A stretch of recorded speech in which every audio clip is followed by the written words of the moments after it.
DJ Eddie King.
Hello, welcome everybody. Welcome to Straight Up No Chaser Talk. I'm your girl, OG Patrice. Happy Sunday, everybody. I hope everybody had a great weekend. I hope that it was stress-free for you guys. I hope that you guys was able to get some rest or just do some things that you wanted to do, some hobbies or have some fun, some enjoyment, get some entertainment in your life and do something productive. I want to thank you guys again for coming and rocking with me this Sunday. I want to say salute to the chat. The chat is absolutely where it's at. I love you guys. Thank y'all for rocking with me and tuning in on this Sunday as I host this special show with my special guest. But first and foremost, I want to give some thanks also to my team in the back that's doing their thing. Mr. M3, thank you so much. Mr. 84 from Knowledge and Relationships, you guys, I love you guys. Thank you for rocking with me, for taking a chance on me with this show, with what I wanted to do, bring this to your platform. And thank you for being my support system in the background, always doing wonderful things and helping a sister out. I love you. And I absolutely want to congratulate you for your 1,000 subscribers. You guys did it. Y'all made it. Y'all got, I think it's a little over 1,000 subscribers. And I am so glad that if I helped in any way to be a part of that, I knew it was going to happen for you guys. I had it all in good faith and confidence that it was inevitable that you guys are going to reach 1,000 and beyond with your subscribers, right? So congratulations to you guys. And I so love and appreciate you guys. Now, let's do a little housekeeping. Salute to the chat. So I'm gonna call some people's names and give y'all some welcomes. And I'm gonna go right into my show because my special guest time is very limited. So we're gonna make it short and sweet as possible, but very, very thorough with this interview that I want to do because it's very special to me in my heart. Because this young man is very special, means a lot to me.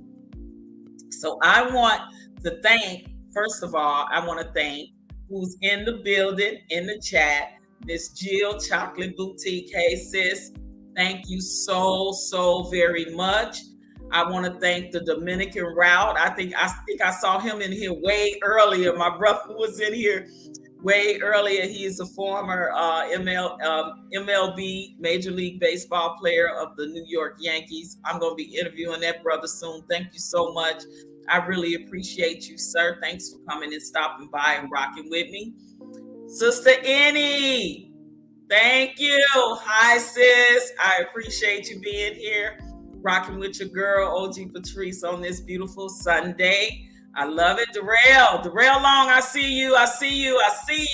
Salute, sir. Salute. Thank you for stopping in and thank you for your support.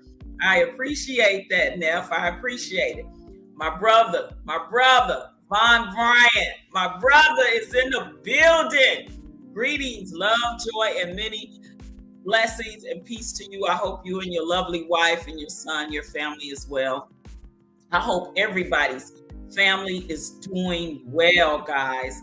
And I listen, I have had a long weekend, but I have had a very, very joyous weekend. So good things are coming ahead for me with the show that I'm going to be talking about later on at a later time. Yes, thank you, Vaughn. Please subscribe to anybody's channel that has a channel. Dominican Routes channel, I believe Jill has a channel as well. Darrell Long has a channel. Please put their channels in the chat.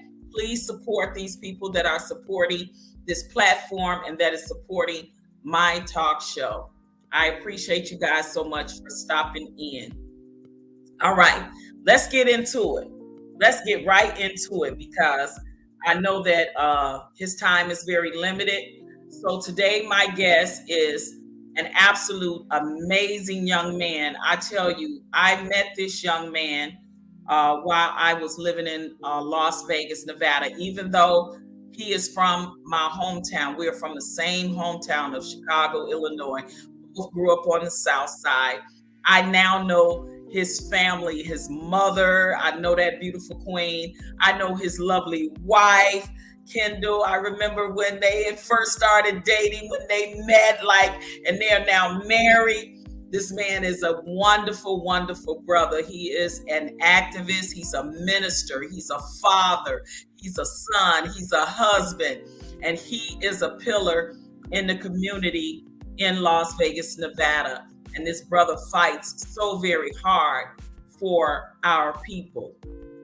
And he is my adopted nephew, right? You call me auntie, I call him nephew. And this ain't nothing new with us, right? Because we've been doing this ever since we met. And I am so honored and happy that he said yes. I'm so glad he's here. And I've been supporting him since I met him. But I want to tell you guys a little bit about Minister Stretch Sanders. He is a 27-year-old husband and father. He is also the founder and former president of All Shades United, the president of New Era Las Vegas, as well as a revolutionary and upcoming African American study historian, a minister, and a community organizer. I don't know if he liked to be called an activist, but I look at him as an activist and an organizer. And he is best known for being the youngest in history, pay attention to that, to run for the mayor in Las Vegas, Nevada, as an empowerment speaker, spiritual life coach, and licensed minister. He lectures and organizes events that are geared towards personal growth, unity, and love. And listen, like I said, not only do I so respect him for the work he does in the community, where I respect him for the man that he is and the things that he stands for and the platforms that he stands on, the many, many platforms that I've been to, events I've been to where he's been the speaker in the room when I lived in Las Vegas, Nevada. I am so honored that he gave me the time out of his busy schedule to do this interview. So guys, I just want to say, look, without further ado, I want to welcome my nephew, AKA my nephew, none other than Minister Stretch Sanders. Y'all give it up. Give it up. What's going on, nephew? How are you? Auntie Patrice, thank you for having me. What a warm welcome that was. Me fixing my brim. Where we at? Okay, hold on. Fix your brim. You looking good, okay. nephew. What a warm welcome that was. Thank you again for having me. So excited and honored to be on and to share some words with your supporters on today. Absolutely. And thank you again, like I said, for blessing me with your presence and just saying yes to me when I reached out to you to interview. And you know that I've been watching you, I've been supporting you, I've been in spaces with you many, many times in many of the fights that you do. So, what I want to do as we have this conversation is to be open and I want you to be honest and be frank, be you in the conversation we're going to have when we're talking about what you do. And I don't think people they'll learn today the scope of how you love our people and how you fight for our people and the things that you do. So just walk us down your career path of where did this young boy from the south side of Chicago start this fight? Like you 27 years old. And I love it. I see your energy. I see your passion. I see your conviction in everything that you do. So walk us down this path of how you got started. Great segue. So I would say activism, organizing, it's in my DNA. My mother's father, he was really instrumental in the, for those that know Chicago, in the Racine Courts housing project. So he did a lot of advocacy. He had a nonprofit called Operation Butterfly. So that set the tone. And he passed that down to my mom and my aunt. My aunt still runs a nonprofit in Chicago. She's had it since 2001. It's called Teen Nation. It's an organization to keep at-risk youth off the street and to give them an opportunity to get involved in media, broadcast, and television. And then for those that know my mother, who is my momager, she instilled a lot of things in me, and activism was one thing. But for my family, we never even called ourselves activists or organizers, something I recently adopted. For us, it was always about just doing the right thing. Like anybody that understands Chicago people, if a store is misbehaving or taking advantage of the community, people come together and they approach that owner and say, hey, here's the stipulations. Nobody considered that activism. If somebody's hungry, you give them food. Somebody's thirsty, you give them something to drink. Somebody's naked, you give them clothes. Somebody's outdoors, you give them shelter. Not only is that doing the right thing, but for my family that are believers as myself, that's the scripture, that's the word.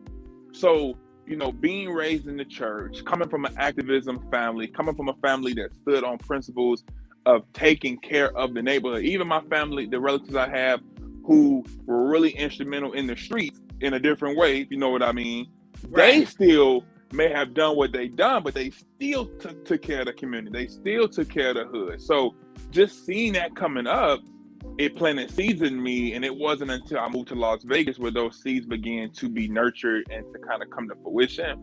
And when I was 18 years old, this was when I started seeing the Mike Browns and all this thing going on. I was like, I got to do something. But I wasn't really seeing any real traction in Las Vegas. And I want to be clear, I wasn't seeing it, but that doesn't mean it wasn't happening. It was definitely right. Individuals who were doing things on the ground. It just wasn't hitting my doorstep. And I think that was by design. I think sometimes God will only show you so much, because if he showed you all of it, then maybe I wouldn't have been so prompt to get involved. So I think he only showed me a little bit, so that way that urge to say, I need to get involved because there's nothing happening, that spark due to me not seeing anything. And so once I said, man, I got to get involved, I started meeting different folks who was already on the ground, who was already laying a foundation. And I was able to stand on the shoulders of those who helped to trailblaze Black Las Vegas and just fight for human rights in general. Las Vegas has this stigma where they have no culture, and Las Vegas doesn't have any history. But all that, I would tell people, is really not true. It's not. Is it the culture of a New York, or LA, or Chicago? Of course not. This city has only been in existence for 100-something years. Black folks came to Chicago in the 1800s. Black people came to this city really in the 40s. And it was only like 10 of them. And it wasn't until 1950s, 1960s where they had maybe 1,000 people in this community. So Vegas is still an on-growing city. And so this is the only city I know that's still doing First Blacks and state. So Right. it's a newer dynamic. And so with that being said, I saw what wasn't happening, and I said I got two options.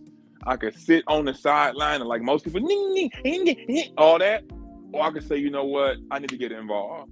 My intention was to never be a leader. I never wanted to be a leader. I never wanted to be an activist. I want people to understand that. I never even thought that would even hit my doorstep. I just cared. I was inspired by the Oaklands and the Chicagos, and seeing them stand up for Sandra Bland and Alton Sterling and Mike Brown. I mean, shutting down freeways and all of this.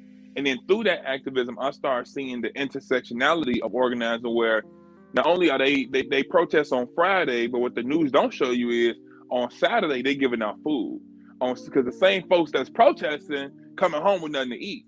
The same folks that's protesting literally drove there on with their gas tank on E. So I started learning and observing from national organizers that was teaching, upcoming activists like myself, that it's not enough to just stand. We got to also sustain. So as we're standing, as we're fighting, we got to serve and we got to feed. We have an obligation to care about the person who's in the tent. We have an obligation to care about the youngster that's not learning, and the kids that's coming to school with shoes too small. These are conditions that's real in our community. And too many of us, we get presented with the same two options I had, and we say, I'm just going to sit on the sidelines. And that's, to me, a mentality we have to encourage those to get out of. You have an obligation to care about those. Take activists. The reason why a lot of times I did shy away from those words is because it puts pressure on people to think they have to be Martin Luther King. You are not Martin Luther King Jr. No matter how hard you try, you're not going to be king. And neither am I, right? And that's okay. Be a king or a queen and be the best version of yourself. We don't need you to be like Malcolm. We need you to embrace, though, the King and the Malcolm and the Ella Baker and the Fannie Lou Hamer. Embrace those individuals that's in you. As we know, energy does not die, energy transfers. So there's a Malcolm, a Martin, a Coretta, a Betty, all these ancestors dwelling in some of us. So it's up to us to take a step back and to activate that spirit and get involved. And at the age of 19, I was done for a year. Like I said, 18, I started watching what was going on. 19, I was like, you know what? It's time to stop waiting. I've been on the porch too long. It's time to get off. Me, my mother, and my brother had came here from Chicago in 2011. We really knew absolutely no one. We did not. It wasn't like we was like grandfathered in the community by people who trained and groomed us. We literally just jumped out, and God started connecting the dots. At 19, I started my first organization, which is called All Shades United. It was an organization to unite all ethnicities and to bring us together in revolutionary spirit, meaning understanding that we have to fight for the brown man, the red man, the black man, and things of that nature. After 3 years of doing that, God put it on my heart to start an organization called New Era Las Vegas. New Era Las Vegas was a chapter, a part of a national umbrella called New Era Nation.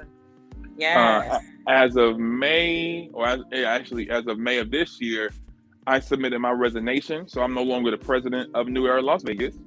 Okay. But I am the current president of the Stretch for Change Foundation, which is the nonprofit I founded 2 years ago. But it took a backdoor seat to New Era because I was like, even though I started the foundation, I need to really focus on New Era. And at the right time, God he maneuvered New Era to a different lane, and he put the Stretch for Change Foundation to be the leading organization I take control of. And basically what that group is about is everything that Minister Stretch as a person represents.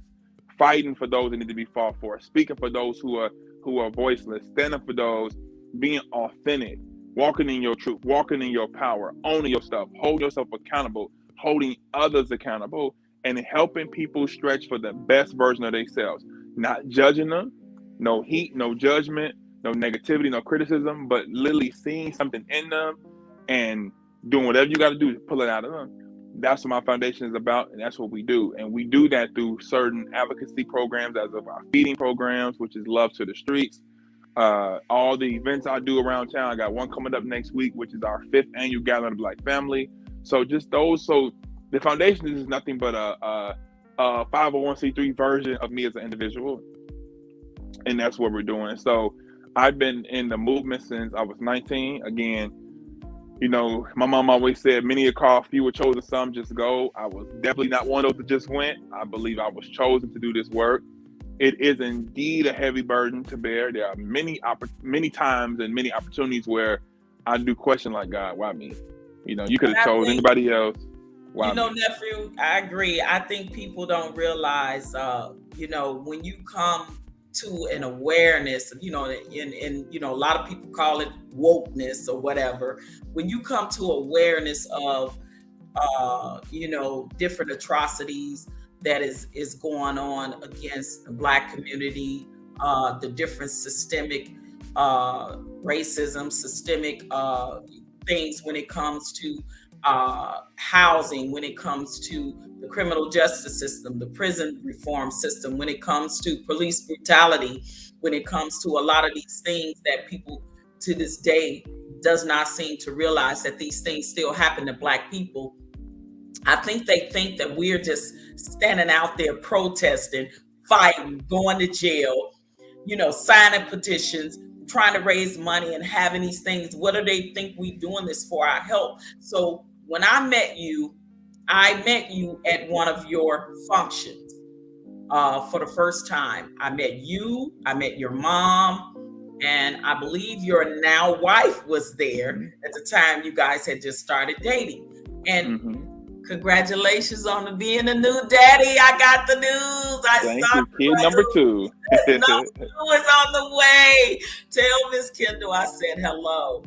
And I'm going to read some of the comments that's coming up because my people in here, and they loving this conversation coming from you. But thank you so much for explaining how, you know, it's hard work and it's a burden that a lot of people ain't built for. It's a burden to bear that a lot of people ain't ready for. I've seen your conviction. I've seen, you know, your fight. I've seen your outspokenness. And I think sometimes when you come with that kind of power, being a Black man in America, I think that people try to shut you up and shut you down and not want you to speak. You know, I follow you on your social media platforms, so I know the things that you say and the fights, you know, that you're still in doing in your endeavors, in activism, in politics, in ministry. Let's talk about, I'm excited. I want to talk about the politics part of it, because when I read your bio, you know, a lot of people don't know that the history that you made, becoming one of the, if not the first, I think the youngest first Black young man or person to run for mayor in the city of Las Vegas. So let's talk about that and how that came about for you and how important it is, because you're a Black man in America, how important it is for Black men, especially who suffers from so many of the very things I just talked about, the law enforcement, brutality, criminal justice system, etc., suffers from that. And how, in your opinion, as a Black man in America, do you think it is important for Black men to get involved in politics, to how important voting is, and voting per interests and policies, not per se the person, if you will? Absolutely. So that's a great question. 2018, so let's say September 2018 going to 17, 16, that way, I was totally against voting. I mean, there are statuses, there are videos. I mean, we used to storm in at whenever like Hillary Clinton and different political folks would come in town, especially that 2016 year, we was storming in events with the Don't Vote movement. And I think a lot of that was out of anger, because growing up and even in my early adulthood, everybody forces voting down your throat without education. They say things like, you need to vote, your ancestors died so you can vote, which is not true. Our ancestors died fighting for freedom. Now, they may have used or got involved in voting as a tool, but they didn't say, we just going to give it all we got for voting. That wasn't it. And that's not encouraging to tell a young person, your ancestors died so you can vote, so you should be voting. And then I was also told that voting is my voice. Well, voting is my voice, and I am 17, which means I can't vote, that means I'm voiceless. So I'm very big on words. I'm very big on what I speak. And I encourage others to do the same. Because by you presenting it that way, you make folks say, okay, you said it's my voice. You said it's how I bring change. If I want to make a difference, I got to vote. And then I'm voting and nothing is changing. Right. And that's when I had to take a step back and kind of educate my own self. And what happened was October 2018, I think all organizers go through this phase where you start questioning, like, what can you do to take it up a notch? You've done all this. It's time to hit a bigger blow. And I promise you, I closed my eyes, Auntie, and I just saw it, and I felt in my spirit, God tell me, run for mayor. Many people think I sat down, this was calculated, and we planned this. This was not planned. It was literally like, okay, God, you said run for mayor, I'm running. And I put it out there. My family was like, really? But it was like, we're going to support you. But everybody was like, I don't know about this one. And I understand, even though I lost, we still won. The reason why we still won is because God knew I had to get involved for me to be able to get involved moving forward.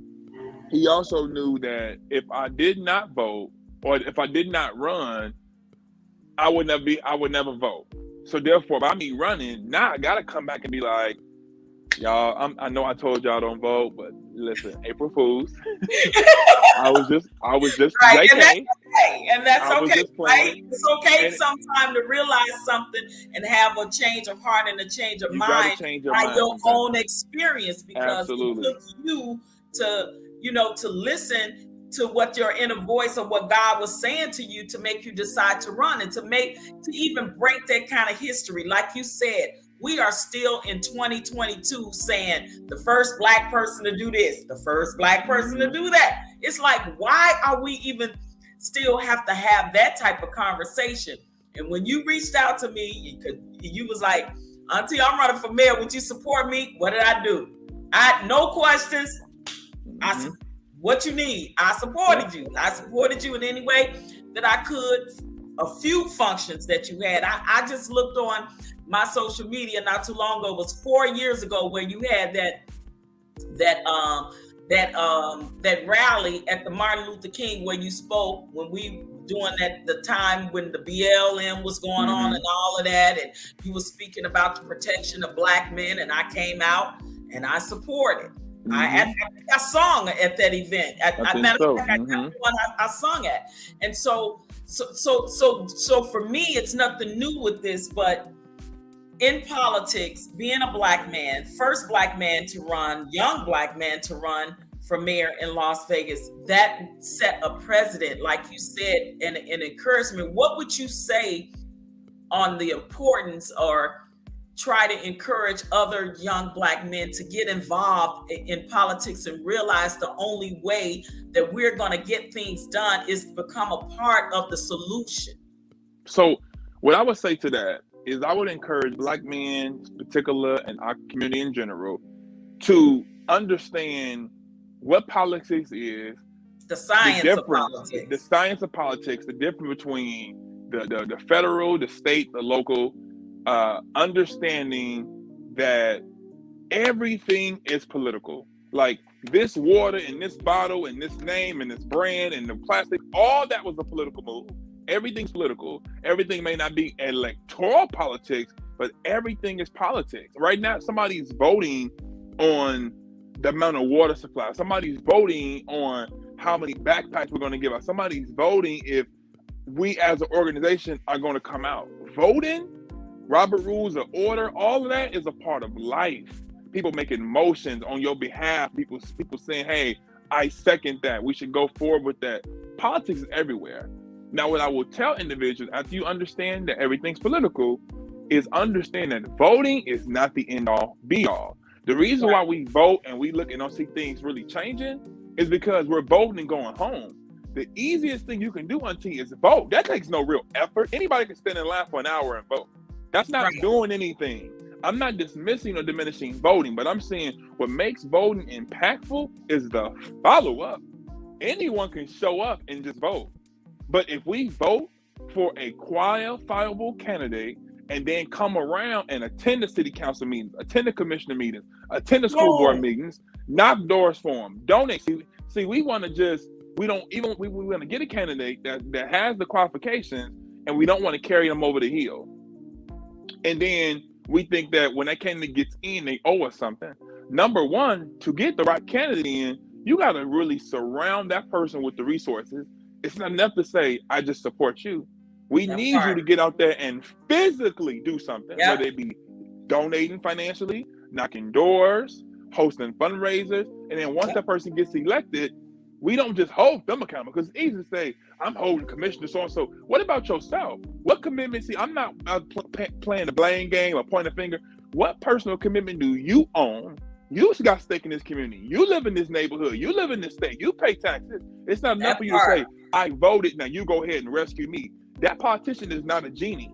So number one, stop putting these elected officials on a pedestal. And I was saying this when I was running. Don't put me on no pedestal. I'm on the same level as you. Am I held in terms of the political world to a higher standard? Absolutely. But so are you being a citizen. You also have a role. You also have skin in the game. Stop giving your power away by just voting and then going home. It's not enough to do that. Once you vote, you need to now say, okay, here are the issues I want this candidate to change. What can I do on the back end? We got to change our mentality. It's like we put voting too high up there, and then we put everything else down here. Like, if you want to make change, then go on the inside, but don't forget the outside, though.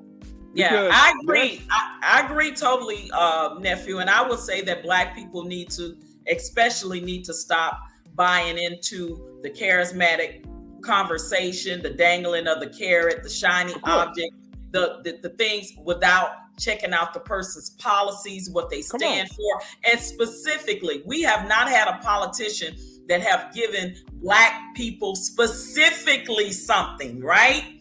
Because we just listen to the charismatic word, and because they may look like us, let me vote for them because they said some good words, and that's it. And they give us nothing else but promises and hopes that and never what I would come say, to fruition. And Auntie, that's so real. And what I would say to that is do your homework. A lot of us, we say, Mayor so-and-so or whatever so-and-so has sold out. Listen, check their track record. They never bought in. So who you calling a sellout was never down for the cause in the first place. That's the thing. I'm very clear on this. I don't ever be like, oh, so-and-so. No, I'm not going to try to fit 4 people in a 2-seater. Look at the way these things are built and designed. We study trying to vote people in and trying to change them to who we want them to be. They was that same way when y'all was shooting marbles in grade school. Nothing has changed. So you got to understand the dynamic of how these things are by design. And again, it's about finding the right candidate, but it's also about, again, working in conjunction with that candidate, because that candidate can get inside and totally switch up on what they agreed upon. So sell out, as they call it, sell out, like a lot of us do. Absolutely. Right? But a lot of people that look like us get in there, and they get in there on the promise, and we vote for them, and then they change the narrative because they sell out, because somebody is putting something in their ear or giving them money to follow a certain agenda that is not to our benefit, after they then said and made us promises they never keep, right? Mm-hmm. But also, again, any person who, 9 times out of 10, most of these individuals, let's take Mayor Marion for a prime example out of DC. If anybody remember Marion, because he got a tough deal because he got caught with the cocaine and all that. He got reelected after that, mind you. But Marion was one of the most fierce organizers in DC in the 60s and 70s. So when you look at the work that he did, look at his track record. Take mayors like Maynard Jackson out of Atlanta. If anybody does the research on Maynard Jackson, Maynard Jackson was about that life before he got elected. So what I'm saying is, look at the difference with some of these elected officials on what they did before, when they was student leaders in school, when they were community activists. Where's the resume? That's right. You voting upon. You voting upon not just they were now, but this person has credibility. But again, we think any person, with black face in a high place has our best interest at heart. And that's not true. But nonetheless, I would just encourage people to understand, no matter if that person is black, white, polka dot, pinstripe, it doesn't matter. Don't put all your eggs in any basket. Just like preachers or whoever, because again, that's giving away your own power. Stop thinking that because you don't have a title, or you don't have a church, or you don't have a mosque or a masjid, or you don't have elected office, you can't bring change. I didn't wait for somebody to give me anything. I put out a flyer. I said, Mama, I want to give out this. I want to give out food. And we put a flyer together and we put it out and folks showed up. That's all leadership is. Because again, we all looking to the left and looking to the right, and God is constantly trying to remind us the leader is you. I mean, the great philosopher Michael Jackson said, start with the man in the mirror. I'm asking him to change his ways. So if we change us, everything around us is going to change. And so, yes, voting is important. Yes, politics is important. But again, the accountability has to start not with the top up, but the bottom. Build it up. If we take care of our communities, when anytime elected officials step in the neighborhood, they know they're going to have to see certain leaders. They're going to meet certain organizations. There's an infrastructure. The reason why Black people constantly don't get anything from our elected officials half the time is because we are not organized enough to say, hey, here's our agenda. Yep. Here's what we want. We can't even get along. It's folks who don't like me simply because it's me. I ain't never had a conversation with me because I'm in a stretch and they think I'm this and that. Now I'm their enemy. So I want to say something. I want to say something to interrupt right quick, because that remind me of a post that you posted not too long ago talking about, I think it's very hard for a lot of these old school politicians that's been in these seats and offices for so long to pass the torch, to the younger generation like yourself. It's so hard for them. And then they don't even, a lot of times don't even want to help you guys. Like this, as a part of, like you said, you stand on shoulders of other great people. Now, these people that are in office don't want to give up the seat. They want to almost die holding these seats, and they don't want to help the younger generation just because, oh, you don't agree with this, so I'm not going to help you. Listen, we're not going to agree on everything. But if we have a bottom line, specifically an agenda for Black people, that we need to realize that should be our bottom line, that Black people need tangibles, Black people need reparations, Black people need fairness in the criminal justice system. When you look at, we're only 14% of the population, but over 50% of the prisons and the criminal justice system is people in prison are Black people. Something is wrong with that. When someone of another race or color, specifically a white person, can go to jail for committing the same crime a Black man can, but the Black man gets the harsher criminal system sentencing and things of that nature. So when we talk about specifics when it comes to us, that's what we also need to do. Be absolutely specific with what we need as a people in our communities, locally first. Yes, absolutely, because what happens in your community affects you locally, affects your livelihood, your household, your relationships, and everything. And when we're not asking for these things, that is what's hurting and hindering us, right? So for me, I think that is a very important part of the politics that our people need to realize. Black people specifically, especially Black men who are less when it comes to the numbers of turning out, showing up to vote. Mm-hmm. I totally agree. And I think, again, education and knowledge is power. If we continue to encourage our community, encourage our men, but again, Black men are workers, and a lot of Black men just don't look at voting as a way to be productive. But I think it's all about the wording. Again, voting is not going to bring change, but voting is a tool that can help bring it. That in itself convinced me. When I had to reframe it, I was like, okay, I'm bought in. But if you study telling our community that, hey, you want to see change, vote, and we looking at numerous nations, I mean, everything you just stated, you named 10 plus issues, right? And then on the same breath, we saying vote. So to us, it's not making sense, because we've had at this point Black presidents, Black vice presidents, Black mayors, Black attorney generals, Black everything. And our condition is worse off today than it was 50 years ago. So clearly voting is not the solution. But there are a lot of things that we have got out of voting but it's all about the wording. Voting is strategy. We have to be strategic, right? Other folks are playing chess, we're playing checkers. It's all about how we align it and be strategic. And if we have a strategy and we come together and we unite and we love each other, voting to me will come naturally when Black people can love each other. It will come naturally when Black folks know how to work with each other. We have this, I want to see you do good, but not better than me.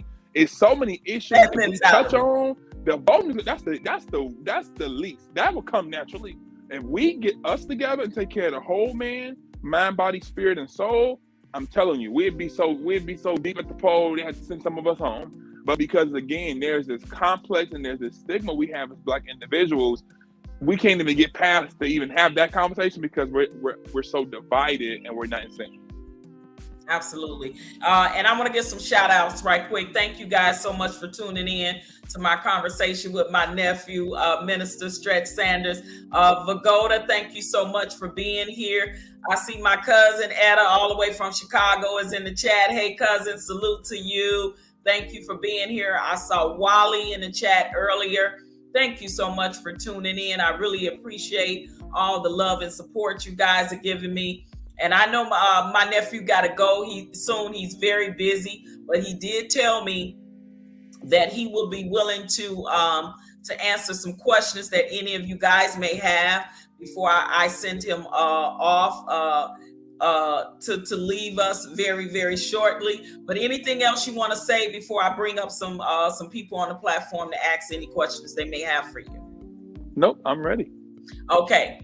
All right. So if you guys would be so kind, my tech support to please drop the link. And if anyone wants to come up and ask Minister Stretch Sanders any questions that you may have regarding his career as a revolutionary activist, politics, his ministry, or being a Black man in America that's a husband and a father and a son, you're more than welcome to do that. But in the meantime, how is your lovely wife and your family? How's everybody doing? They're doing great. You know, my wife is doing well. She's constantly climbing the ladder, and my daughter's doing well. And we're going to have number 2, hopefully praying for a boy. But I know, right? Guys, seeing you with all girls. Hey, you know, Malcolm had all girls, you know what I'm saying? So either way it go, I'm blessed and I'm happy. So yeah, they're doing well. You know, I encourage brothers. That's another wish I would tell: get you a good woman, okay? Get you a good person by your side, and you'll never go wrong. Nephew, because it's a big thing in these YouTube streets, on these platforms where you know these men are talking about how hard of a time they finding a good Black woman or a good woman, and you know women are this and that and the other. And I say, hey, it's not all women like that, or just like it's not all men that is a certain way, right? So it's good to see brothers like yourself that's talking about find yourself a good woman. And I met Miss Kendall. She is absolutely amazing. Just like I love your mother is absolutely amazing. And you have a twin brother. So how is he doing, by the way? He's good? He's doing well. He is doing well. I appreciate it. And you know, there's a saying that says, sons are who their mothers make them. And so I'm a direct reflection of my mother. And as brothers, get them a good woman, treat them good. That don't mean y'all gonna always be peaches and cream. Kendall and I fight and argue like any other couple in the world. But we know there's a line we're not gonna cross. There's only so far we're gonna take it. And in the end, we gotta bring this around. Because guess what? I made a choice to be married, and so did you. And so I'm gonna treat you with the utmost respect, even when I don't want to, and vice versa. Because guess what? We not just held. I mean, I'm just keeping it real. It's times where we both be thinking stuff in our head. But guess what? We know that we are held to a higher calling personally, right? There's somebody we have to account to. And so if I'm out here disrespecting, and then not only that, how does that look, right? For me, not just because I'm a public figure, but any man that is out, you know, out with his friends and think he's living large and all this, and then you treating your own household, you know, like trash. That's not a good look. So absolutely. And I want to give a special shout out to my brother. Let's talk to Better Black Life, brother Clarence. I see you, Simma. Thank you so much. I appreciate y'all for stopping in. And who we got up here on the platform? Good evening. I see we have this person. He said he's a minister. Yes, yes, he's a Hello. minister. Hi, how are you? You have How a are you? question? In what exactly? I'm okay. And first of all, in what exactly is a minister of? So I'm a Is Baptist a minister. minister? So I'm a Christian minister. My denomination, I'm a Baptist. So minister means servant. So I'm a So servant you're within the so you're a priest. Baptist Church. So you're a priest. No, so priests are associated with Catholics. They're still servants, but I'm a minister within the Christian Baptist Christian Church. Okay. So you're a person of power in terms of faith in in position. Okay. Or another question that I want to ask you is I saw that you have a necklace with a symbol of I forgot what it's called in English, but it's that is not what is it exactly? If you're referring to this one, this is a Yes, square and yes. compass. It's for Freemason. I am a member of the most worshipful Prince Hall Grand Lodge in Nevada, so I am a Mason. And then this one is a cross. Obviously, people know they associate this with Christianity. Yes, I But talked but I about think the Mason, you're the Mason referring to the stuff. Mason. Yeah. Yes, yes, that's what I said. Yeah. So we'll probably have a lot of connections then, if you're a Well, part of the Masonaries. the best connection I have is being connected to God. I think that's the Okay. best connection that I'm most proud of. But obviously, when you are a member of any organization, preferably you are able to connect and you have an opportunity to network. So there is always opportunity to network with me being a Mason, but also as a minister, as an activist, as a nephew of Patrice. So there's always people I'm connected to. But I was already connected with great folks before I became a Mason, and me being a Mason has just amplified what I was already doing. Oh, okay. I don't know if he had a bad connection, but I know he's all the way over in Tel Aviv. So Vagoda, oh, okay. Yeah, Vagoda is all the way in Tel Aviv. So I'm not sure if he had a bad connection or not. So, I love you dearly, and I don't judge nobody, nephew. I don't subscribe any longer to organized religion, and I don't any type of organizations like that. I don't subscribe to as far as like religion anymore. I still am a believer in God and Jesus Christ, but I don't subscribe to organized religion anymore. And I appreciate and support anybody endeavors in whatever spirituality or religious walk that they are, whether it be Muslim, Judaism, whatever. I just specifically don't, subscribe to organized religion anymore. I want to ask a quick question before I let my brother come up here with his question. Since we're talking about that now, back in my times when I was coming up, and I grew up as Baptist, a Christian Baptist in the church and everything.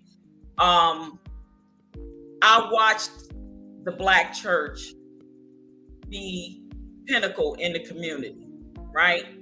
I don't see that so much anymore. And I'm a little bit disappointed in that. And I realize that a lot has changed with the religion and some of the pastors. There's a lot of politics in the church now, a lot of politics in specifically, I'm gonna say Christianity because I was a Christian in that now. And I feel to a certain extent lately in the communities that the Black church have let us down a lot when it comes to specific needs for our community, the elderly, veterans, just certain sector of people where I grew up seeing that happened, and now I don't see that as much anymore. So, what is your thoughts on that? No, you're absolutely right. The Black church, I would say, has definitely lost some of the power it used to have had. In a lot of ways, the ball has been dropped. But I would say that for anything. I think anything of today is just not the same. The way we parent is not the same. The way we operate in marriages, times have changed, and not always for the better. But I'm hopeful when I see the work that I'm doing. I see the work of other ministers.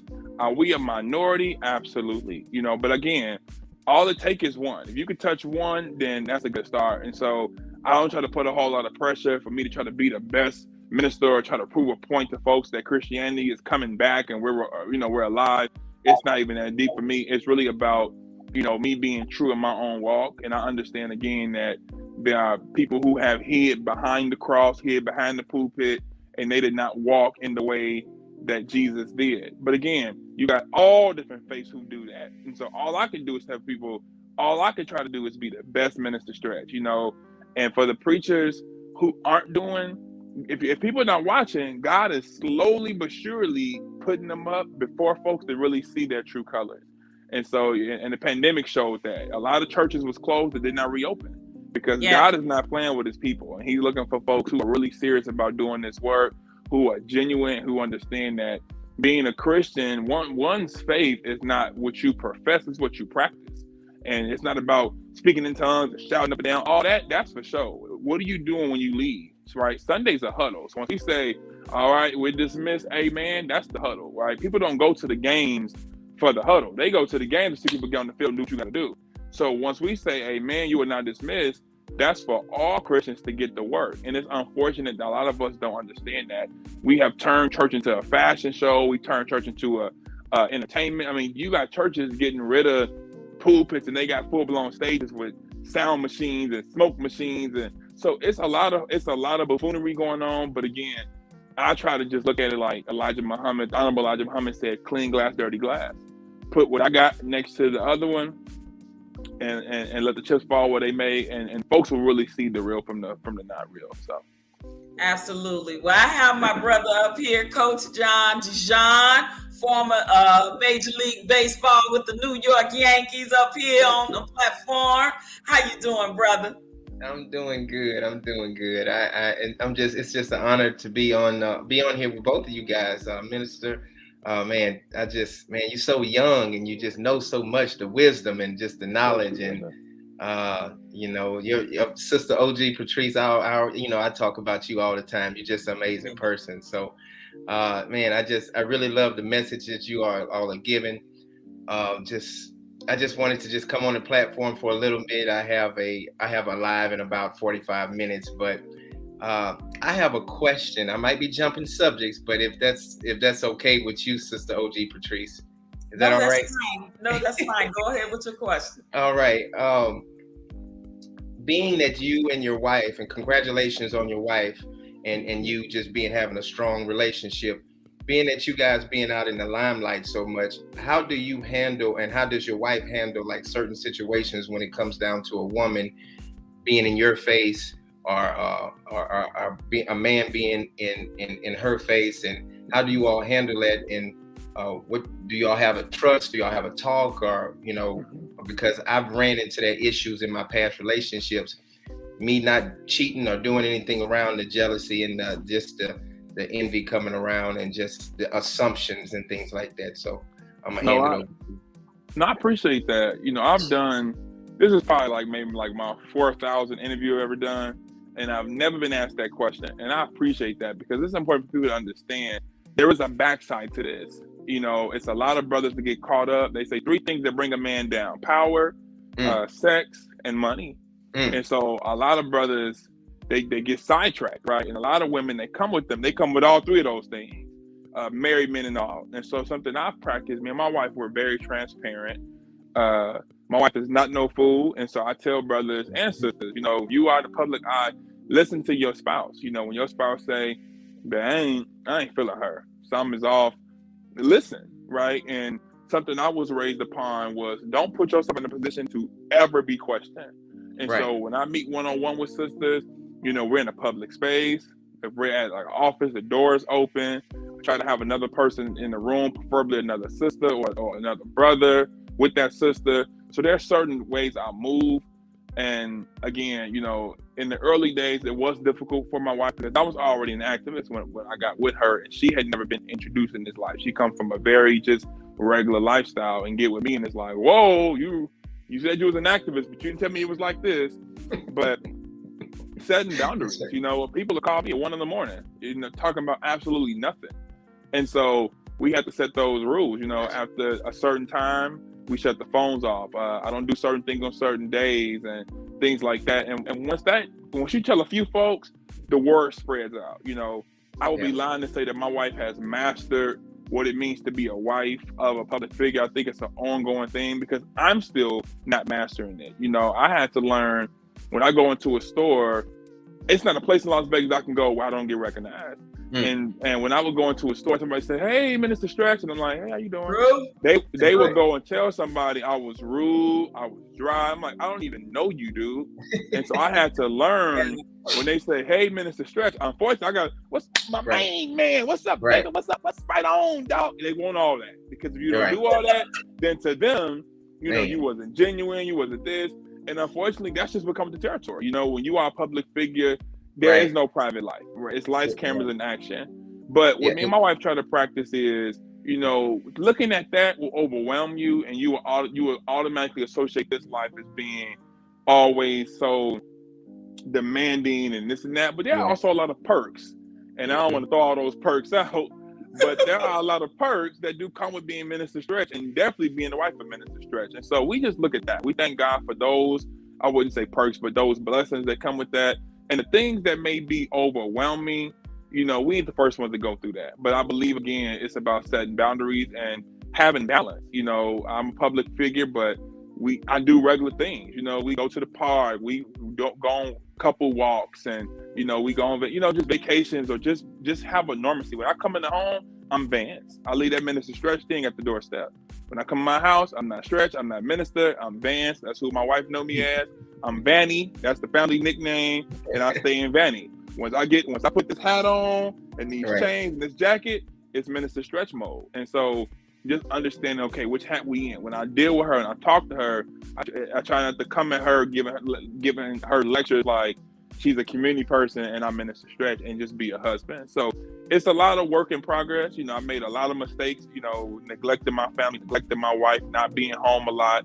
And you just have to learn through those mistakes. I have a good wife who should have left me a long time ago, and she's still holding on. And so you don't take advantage of that. You just do better. You say, well, listen, this woman's still holding on. Let me go ahead and tighten some things up. Get it together, right? That's right. It ain't too many ride or dies out there. So when you get one, you gotta hold on to it. That's absolutely. Right. And thank you so much for your question. That was an awesome question. I think it was important to speak on that because he is a public figure, and everywhere he goes, he's recognized all over the city of Las Vegas. I know him as nephew, and next time I come to Vegas, I'm gonna make sure, nephew, that we break bread. I miss you. I miss stepping with you. We showed up, used to cut up on that wood. Yes, we did. I miss you so much, and I can't wait to see you again soon. I'll be in Vegas soon. I'll reach out and let you know. Awesome. We need to break bread and have a conversation about some more things that I want to talk about. But Coach John, thank you so much. I really thank you, Coach John. Pleasure to meet you, brother. Look forward to working with you. Absolutely. Yes, sir. Anytime you need me or anything, my best friend lives in Vegas. His name is Dion Washington.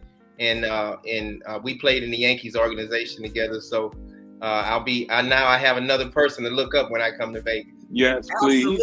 Absolutely. I'll make sure you guys link up whenever you're ready. We all can come meet and have a great time in Las Vegas. But thank you so much for your question. Please do. I'm gonna step down off the platform. Y'all take care. All right, take care. God bless. All right. And I want to give a special shout out to M. Mills. I see you in the chat, sister. Thank you so much. I appreciate you stopping by and rocking with me. It's Bro Clarence. Oh, okay, you brought him back up. I want to make sure we get him in before my nephew go. How you doing, brother? What's going on, sis? How you doing? I'm doing wonderful, wonderful, wonderful. Shout out to the minister. Shout out to the good minister. How you doing, big brother? Bless you, brother Clarence. How are you? I'm fine, brother, but you know what? I had one question that I was looking at you, man, and I said, man, only warriors wear stingy brims, man. Where did you get that stingy brim, brother? Stingy brims no more, man. Yes, indeed. I think I know in Las Vegas there's a store. I want to say I got this one from there. It's called Phase 2. It's on Okay. MLK and Owens. Sister by the name of Madonna, black owned. She sells all type of brand. I think I got this from her. I try to you know, spend my money with my brother if I shop with another. And so I want to say, I think it was with Sister Madonna at Phase 2, if I'm not mistaken. Yes, indeed. Right on, man, because the show looks good on you, brother. And I Thank want you, to tell sir. the whole audience, man, that is a stingy brim. That is a stingy brim. When the brim is small like that, but it's real, it's still That's my good, preferred. Yes, sir. Yeah, I me too, yeah. brother. Me too. I got that off of Brother Malcolm, man. The stingy brim off of him, man. Yes, sir. Yeah, I was gonna say he's the first that I saw wear it long time ago. And before you ask your question, if you have another one, bro, Clarence, Southern Troll, thank you so much. I really appreciate you being here, sis. I appreciate you rocking with me. Go ahead, bro, Clarence. Okay, I want to ask brother, what actually, I mean, because those of us that have gotten into the activism game, some of us, a lot of times we have different reasons why we get involved with it. What made you get involved in activism? I think that's a great question. I think I was just really inspired. You know, I'm an old soul. I'm not sure if people picked that up yet. I think I'm a elder trapped in a 27-year-old body. But just, you know, learning from King in Chicago, growing up in Chicago, I grew up seeing like Jesse Jackson up in person and just all this different Black history. And I used to envy, you know, my grandmother's brother, I forgot to mention this, my grandmother's brother was in the Black Panthers in Illinois, Chicago. So he would show us old pictures of him and Chairman Fred Hampton and things like that. So that planted those early seeds. I should be like, man, Uncle, if I can go back and trade places with you. And so when I saw the Black Lives Matter movement going on, my uncles were, not to cut you off, but my uncles were Black Panthers, and he showed me many pictures too. So again, I think that's the start of the DNA that's embedded in us both. But go ahead. Absolutely. So when I look at these pictures and things like that, I was inspired. And when I saw it was unfortunate, but like the Trayvon Martin and those different between 2012 to 2015. You know, I was young, but I knew all the Panthers. The Panthers were 75% teenagers, you know, so I knew most movements are going to be led by the young. And so seeing that, when I saw the Black Lives Matter movement, I said, it's now or never, you know, here's my opportunity to relive. Because a lot of us always, you know, wish upon a star, but there are certain things that it may not be how it was back in the day, but we have an opportunity to recreate a new movement. Because as I always say, when all of us die, we're going to be ancestors. What type of ancestor are we going to be? Are you going to be the ancestor that was too cowardly to get involved, or the ancestor that was a part of history? Because as time progressed, we're still going to speak the name of the Harriets and the Martins and all that, but they're going to be new Harriets we're going to speak. They're going to be new individuals that's going to be more recent times. And so I want my name to be in that number. I'm not looking to be no hero or anything like that, but I am looking to make sure that when I die, I leave my mark. You know, and that's what it means to walk in your purpose, is that when you see something that needs to be changed, and it's on your spirit, you got to listen to that. You know, does it come with a heavy price? Absolutely. But I'm not caught up on prices. I'm looking forward to the prize. There's a prize that you get when you do what's right. There's a prize that you get when you take care of other people. And so a lot of us so caught up on the price. I've lost 7 jobs, relationships, all type of things doing this work. But money come and go, jobs come and go. But purpose is something that we got to be willing to walk in. And a lot of us miss our calling, and the phone is only going to ring so many times until you don't pick it up, you have missed your chance to get on it. So, Brother Clarence, to your question, brother, I was just inspired by growing up, you know, with the activism in my home. And when I saw the opportunity to jump on the train, I jumped on it. Okay, can I ask one more question, Patrice? Right quick, he got to go. He got to hurry up and go. So he said something real quick. And I see Vaughn up here, and then Annie had a question. But go ahead, bro. Okay, real quick. You mentioned walking in your purpose, brother. I heard a lot of people say that. What exactly does that mean in your opinion? What exactly does that mean? Okay. So just so you guys know, after this question, I do have to go, but we're gonna part 2 this. I wanna come back on with Miss Patrice's, Auntie Patrice's permission, and we're gonna come up with another day, and I will be back on for those who didn't get their question answered today. But first, understanding purpose, right? Your purpose is the reason why you was created. That's the reason why you are on earth. That's the reason why you live. That's the reason why you breathe. That's what gets you up in the morning. And if you do not know your purpose, think about what gives you joy that you would do for free. What grinds your gears in a great way. So first thing, understanding what is your purpose. Second thing, once you understand your purpose, walking in your purpose simply means, you know, a lot of us who are activists, like my purpose is activism, but some of us, we dim our light so other folks can shine. That's a clear example of not walking in my purpose. When I go in rooms, Brother Clarence, I'm the youngest by numerous years, you know, and in the early days, it was intimidating to be 19 years old, being grilled by a senator and governor and this person with this fancy title that thinks because I'm young, I don't know anything. And I have to slowly remind them that I may be young, but I am not dumb. You know, I have people around me. I have a lot of OGs that lace me up on game. This wisdom, it was definitely given by God, but God also used other folks as vessels to pour into me. And I'm just regurgitating what was put into me. And so I have to understand that I can't keep dimming my light or shrinking my tail so other folks can dwell. I have to stand up on my own. And if I know a person is wrong, out of love, tell them, brother, with all due respect, I appreciate your concern, but I don't agree with that. And so that's what it means to walk in my purpose. So no matter if your purpose is to be a teacher, you know, Christopher Columbus didn't discover something where people was already here. Tell people that. You know what I'm saying? Like, it means telling the truth. It means being honest. It means being authentic, no matter what is the consequence. Because a lot of us, we walk in our purpose until consequences come. Until, like I said, it's time to pay a price, and then well, wait a minute. That's not walking in your purpose. Walking Which in is your a purpose. segue, nephew, to a question that was asked. Do you ever have a confliction with your faith versus things you may be able to advocate for politically? That's a good segue. I would say I'm never conflicted, but I do have to understand there are other activists that try to pull me in different directions. Like, minister, we're going to do this. We should do that. I tell her, hold on, I can't do that. Why not? I said, well, number one, because I am a minister and I'm a believer. That's not in my spirit. And they say, well, but you're not so an activist. But I'm a minister first.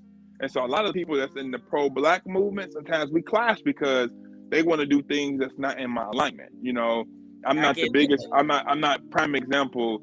You may not see me wearing an American flag jacket. You probably would never see me wearing anything remotely close to that. But I'm not with burning the American flag. And I know there was a lot of organizers that's what they was on. We're going to burn the flag on 4th of July to prove a point. That's not my spirit. You know, I'm about love. I'm not saying if that's what you want to do, that's you. I'm not judging you, but I move out of love. You know, when I hold people accountable, I'm not coming at them like I'm no bully. I'm coming at them I'm going to hold you accountable, but at the end of the day, I got to be held accountable to a higher power. So I'm going to still move with a certain dignity, a certain type of love and respect for all mankind and all humanity. I'm pro-black through and through, but I'm not anti anyone. And a lot of folks I run into, they want me to be replicas of them without understanding I answer to something different. What you got going on is what you got going on. But I'm not going to be moving and parading myself in a way that I know is beneath the calling in the heart that I have. I believe in love. I believe in fruits of the spirit. The spirit does not boast. It's not envy. It's not proud. It's not hate. All those things. And so I carry that in my activism. And a lot of times I think people don't think that because they think because I am very vocal and when I come in a lot of rooms, people swallow. They do think I'm the big bad wolf, but I'm really not. I'm very loving. I'm very, I have a very special heart for people. I'm just going to hold you accountable as I expect you to hold me accountable. But I try to let my faith be the leading thing. You know, freedom is I'm fighting for, but my faith comes first because my faith allows me to have a clear vision of the freedom I'm fighting for. And so as I advocate and as I move in this space, I have to remember you're not just an activist, Stretch. You're a Christian activist. You have to move different. It's like a Muslim activist. If a Muslim is, I have a lot of partners who are Muslim. Brother Clarence here is a Muslim. So yeah. A lot of my Muslim partners, we've been in spaces where they stop and say, I got to go pray. And folks is like, but we got to protest. I said, hold on. He just told you what it was. I get more mad than he get. Like, I'm not just for my own. I'm for anybody that wants to walk in their faith. You know, this brother is Muslim. He just told you what it was. So let him go pray. And while we out here doing it, he going to come back and join us. And that's how that goes. And so people don't like that about me because they want me to, you know, it's like we're allowed to accept you for what you are, but you can't accept how we move. I've had issues with folks wanting me to come to different events and then don't want to introduce me as a minister. Listen, beloved, I'm an activist, but I'm a minister. This ain't no nickname. There's checks and balances that come with this. I'm held to a standard. You know what I'm saying? So it's not no come to stage, it's stretch. And this ain't no ego tripping, none of that. But titles matter. anybody that when you're doing the work, when you got I a title for the respect sake of that. having a title, that's on you. But when I I work for respect that. Vouaghn earn it. Bryant. Hey, brother, quick question right quick, and then I got to let him go. Yeah, you know, I really didn't have a question, but I just Oh, wanted to encourage this young man, you know, Minister Stretch. you, Listen, brother. I've been listening to you, brother, and you know, man, what you said about many are called, but a few are chosen, brother. Listen, man, you know, when you're chosen to do a thing, man, it's like you're predestined to do it, and that's exactly what I see in you, man. You know, I see greatness in you, and I don't know how much further God is going to take you, but I appreciate young men like you who are willing to give their time and their effort, sincerity, you know, in sincerity and loving God too. You know what I'm saying? So, man, I just got on here to encourage you, man, Thank you, to brother. I not be appreciate that. listen, don't be weary in the well doing. See what I'm thank saying? you so Because much. you shall reap Absolutely. if you faint not. You know? Come on now. Absolutely. And so listen, when I see brothers like this, man, it puts me on my toes as an older gentleman. It makes me stand up. It gives me a little more vigor because I see that you know, mantles are being given. They're being passed down to this younger generation. Everybody is not into just this WAP generation. You see what I'm saying? Some young brothers are out here actually making a difference. And That's right. he is one. He is And so definitely when one. That's what when love I and see respect something him like this, so man, much. I just wanted to stop. And I know your time is short, but I just wanted to stop and encourage you, young man, Thank you, brother. I to received that. continue on in that. And if you continue to follow God, believe me, man, He's got your back, your front, your top, your bottom. Yes, sir. He's got everything, Yes, sir. you know. And so I just wanted to share that. Thank you, brother. I so received much, that. Vaughn. And thank you to all you guys. I truly You're appreciate you for welcome. having me. Nephew, I love you. Thank you so much. Before you leave, just give us all your social media platforms and what you got coming up next, and then you are free to leave. Thank you for doing Thank this you so interview. much. Yes, ma'am. So my Instagram is _Minister Stretch. Same thing for TikTok _Minister Stretch. Facebook is Men Stretch Sanders. And again, reach out to me, connect with me. I would love to build with each and every one of you guys. This upcoming Saturday, we have our 5th annual Gathering for the Black Family. It's from 1 to 5 on MLK and Carey at the King Statue. And then in November, we're doing our 1st annual Blessed Giving Dinner community giveaway with Commissioner William McCurdy. And so, again, follow me. As I always say, don't watch me, work with me. And whatever you want to do, whatever God has placed on your spirit, remember you can do it. Change your mentality, and you can indeed change your reality. God bless you guys. Thank you, Auntie. We will talk soon. All right, nephew. Thank you so much, guys. That is it. Oh my God. I mean, what do you guys think? I think it was amazing. I think that the interview was amazing, and I do plan to bring him back at another time to follow up with him to learn more about his new project that he's working on, as well as some of the things he's already doing in the community. Guys, I'm so excited that I know some wonderful people in this world that are really doing great things, that are doing things boots on the ground, like for real. And Minister Stretch is one of those peoples, guys, that I know personally that is doing the work for our people. You don't have to always agree on certain things or rock with certain philosophies or mentalities or religions or social groups or whatever. But the bottom line is the work that I see that young man is doing makes me so proud and makes me motivated. So when he called me and say, Auntie, I need your support. Can you support this or can you support that? I try to show up and be in the room if I can. I try to show up financially if I can to help in his many endeavors. He knows how to reach me. He knows that if I can do anything, I'm here to help.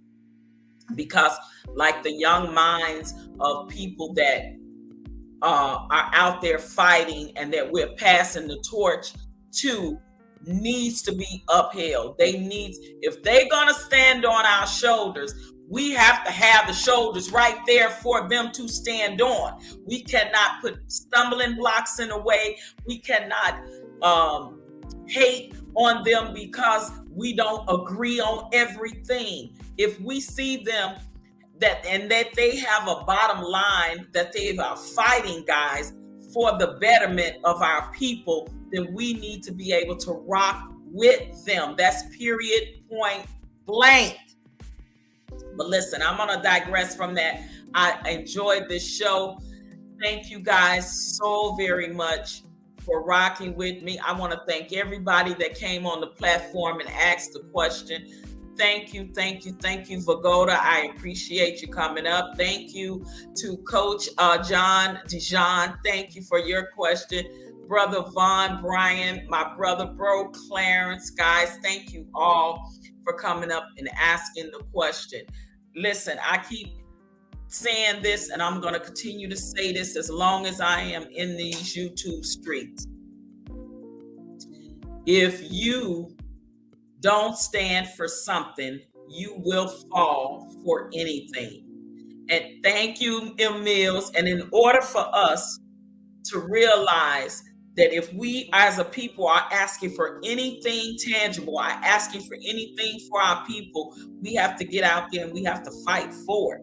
We have to fight for it. And in some cases, we're going to have to take it, because that's what's been done to us. We have, some of us has lost the fight. Some of us have lost the faith. Some of us have lost the hope, and we have to get that back. And when I see people like my nephew, Minister Stretch Sanders, out there doing the work, boots on the ground, it encourages me as a person of older stature, an elder or OG or whatever you want to call me in the community, that have stood on the shoulders of the ones behind me. I'm passing the torch to my brothers like Minister Stretch Sanders. You guys, I hope you enjoyed the show. I hope you enjoyed this interview and this conversation with Straight Up No Chaser Talk with OG Patrice. This is the things that I want to bring awareness to our community, because we need to continuously learn.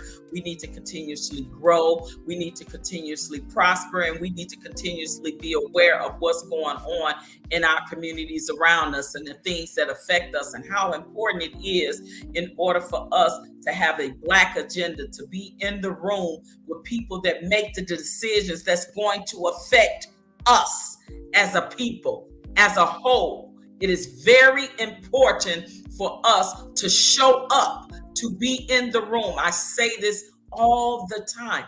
And if you can't show up and be in the room, can you send something financially? Can you send some kind of support, buy a ticket to an event, support with some type of funding to a cause? If you believe in that person and that cause that they are doing, whether it's politically, socially, as an activist, or whatever, support that cause in any way you can. Because if you're just doing this and not out there doing the action, boots on the ground, and supporting people like Minister Stretch Sanders, who's from the younger generation, 27-year-old minister, politician, activist, husband, father, son. He's this all-around man that has grown, that I've watched grown in the years I've known him, but even when he started out early. When you see people of this stature like that, guys, that's doing the work, we gotta support the younger generation that's out here boots on the ground doing the work, guys.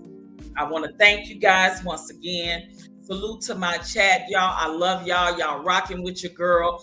Thank you so much for that. I appreciate you so much. In the next 2 weeks, I'll be back, not next Sunday, but the following, with another awesome special guest. I want to give a special shout out to Knowledge and Relationships M3 and this platform for allowing me to have Straight Up No Chaser Talk with Sister OG Patrice, your girl, yours truly. I love rocking with y'all. I love inspiring and helping my people in any way I can to come up, to be critical thinkers, to think outside the box. You ain't got a color in the box, okay?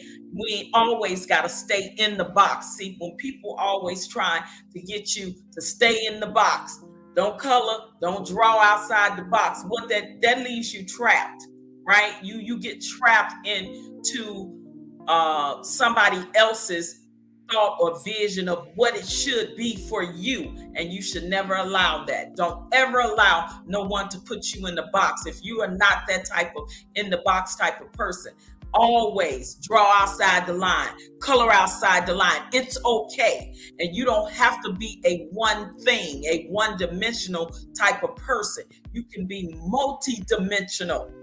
Our minds is so awesome. It's so phenomenal.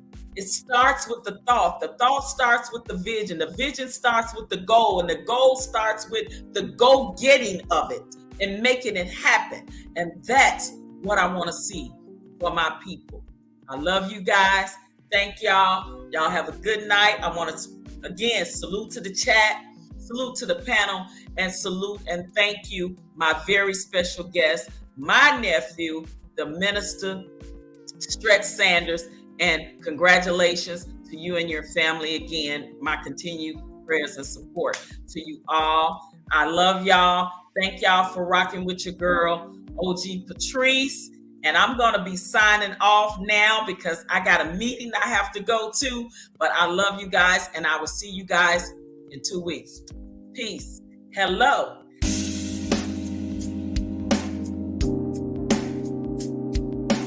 DJ Eddie King.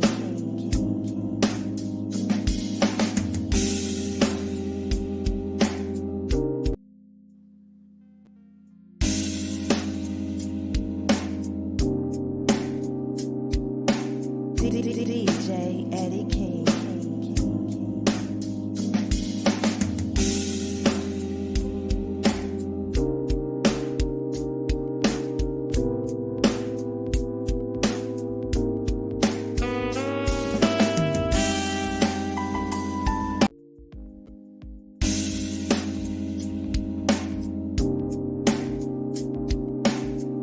DJ Eddie King.